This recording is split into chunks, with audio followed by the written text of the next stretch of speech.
میرے آقا مدینے والے مصطفیٰ صلی اللہ علیہ وسلم سے حضرت علی رضی اللہ تعالی عنہ روایت کرتے ہیں کہ جس وقت ایک مومن انسان کے جسم سے روح نکل جائے تو اب اس کی ڈیڈ باڈی کی عزت کتنی ہوتی ہے، اس میت کو مقام کتنا مل جاتا ہے۔ آج میت کے غسل کو حقارت کی نظر سے دیکھا جاتا ہے۔ بیٹا باپ کے جسد اقدس کو غسل دینے کے لیے تیار نہیں، وہ سمجھتا ہے کہ ایک خاص بندے قسم کا بندہ ہو جس کو نظر حقارت سے دیکھا جاتا ہے، وہ آ کر غسل دے، یہ اس کا کام ہے۔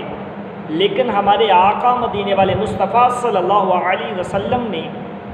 فرمایا، غسل دینے والے کی عزت، ان کی عظمت کو بیان کرتے ہوئے ارشاد فرماتے ہیں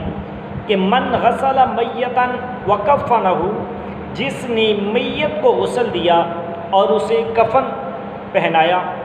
آگے فرمایا اور اس کو خوشبو لگائی،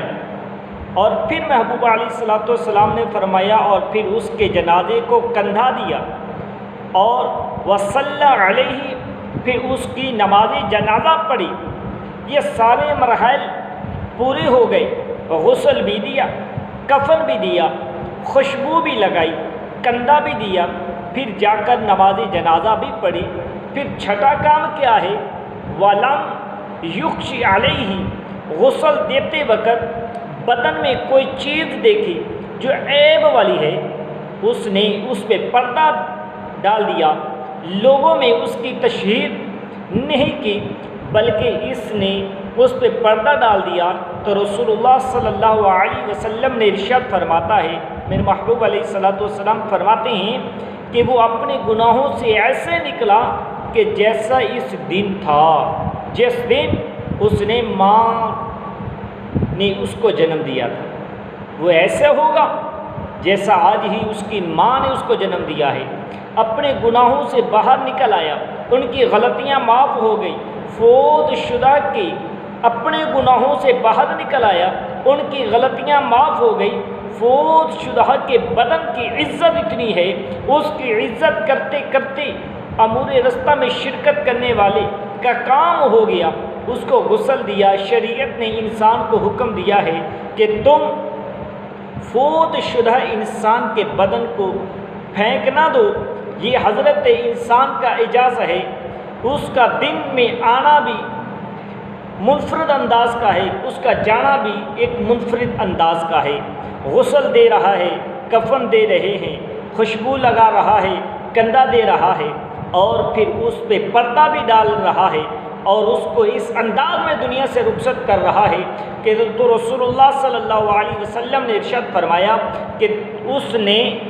اتنا بڑا کام کیا ہے کہ اللہ تبارک و تعالی نے اس کو نئی زندگی عطا فرما دی ہے۔ اب سوچ لو، ایک عدد زندگی بظاہر کتنی مشکل ہے اور شریعت میں آسان کتنی ہے۔ نئی زندگی کا اصول عموماً محلات میں ہوگی، نئی زندگی دنیا میں ہوتے ہوئے کیسے مل جائے؟ جس وقت ایک انسان اس رستے میں چلتا ہے تو شریعت نے تو آسانیاں پیدا کر رکھی ہیں، اس انداز میں بندے کو نوازنے کے لیے چانسز رکھے ہوئے ہیں۔ ایک انسان فوت ہو گیا، دنیا سے جانے کا سفر جاری ہے، دوسرا اس کے ساتھ حسن سلوک کر رہا ہے، یہ صرف اس دنیا سے جانے والے کے ساتھ تعاون نہ بنا بلکہ اس کے ساتھ تعاون بھی ہے، اس کا اعزاز بھی ہے، یہ اس کی تکریم بھی ہے، اس کے ساتھ ساتھ اس کو جو تعاون کرنے والا ہے وہ بھی محروم نہیں رہا، اور اس کو کفن دفن کو واپس آ رہا تھا، ایسا ہی جیسا بھی گناہ معاف کروا کے آ رہا ہے۔ اس شریعت میں وہ بھی نقصہ موجود ہے جس سے ایک سیکنڈ بھی نئی زندگی مل سکتی ہے۔ تو رسول اللہ صلی اللہ علیہ وسلم کا یہ فرمان ہے کہ جس شخص کی نظر بہکی اور کسی غیر محرم پہ جا پڑی، ابھی دیکھنا چاہتا ہی تھا، فوراً یاد آ گیا کہ میرا رب مجھے دیکھ رہا ہے اور اس نے یہ دیکھنا مجھ پہ حرام کیا ہے، تو رسول اللہ صلی اللہ علیہ وسلم نے ارشاد فرمایا کہ جس نے فوراً نگاہ پھیر لی، اللہ تبارک و تعالی اس کو نیا ایمان عطا فرما دیا، اس کو نئی زندگی ملی، نئی تازگی ملی۔ اب دیکھو کہاں سے لے کر کہاں تک نصاب شریعت میں موجود ہے، بلکہ 1 سیکنڈ کا تک کا بھی نصاب موجود ہے۔ یہ ہزارہا حدیثوں کے کھلے دفتر اور جہاں کے اندر سفر تھا، جس کی ایک جھلک ہم نے دیکھی۔ اللہ تبارک و تعالی نے اس انداز میں یہ رحمتیں رکھی ہیں۔ سید عالم صلی اللہ علیہ وسلم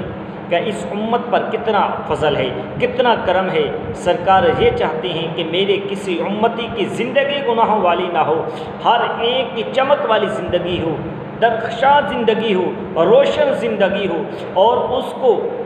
اس کی زندگی میں لذت محسوس ہو، نخار محسوس ہو، اس کی زندگی میں تازگی ہو، جس کی روح نکلے تو فرشتے جھومتے ہوئے اس کو اللہ کے دربار میں پہنچائے اور روح رب کے عرش کے سامنے جا کر سجدہ ریز ہو جائے۔